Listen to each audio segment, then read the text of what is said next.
മലയാളികൾ കണ്ടു പഠിക്കണം ഈ ബീഹാറുകാരനെ. 9 വർഷം മുമ്പ് ആദ്യമായി കേരളത്തിലേക്ക് എത്തിയത്. ഇന്ന് കഞ്ചിക്കോട് 20 ലക്ഷം രൂപയ്ക്ക് 5 സെന്റ് ഭൂമി വാങ്ങി അതിൽ 2000 സ്ക്വയർ ഫീറ്റ് വീടും കാറും എല്ലാം ഈ യുവാവിന് സ്വന്തമാണ്.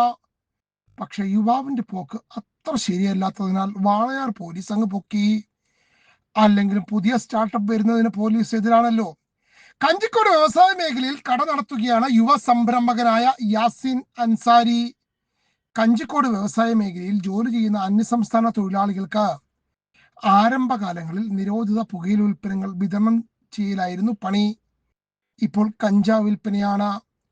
രഹസ്യ വിവരത്തിന്റെ അടിസ്ഥാനത്തിൽ വാളയാർ പോലീസ് ഇന്നലെ ഇയാളുടെ ആഡംബര വീട്ടിൽ നടത്തിയ പരിശോധനയിൽ 1.25 കിലോ കഞ്ചാവാണ് കിട്ടിയത്. ഒരാളെ കൂടെ പരിചയപ്പെടുത്താനുണ്ട്, ഇയാളുടെ സഹോദരനും ബദ്ധശത്രുവുമായ മുഹമ്മദ് ഷിഹാബുദ്ദീനെ.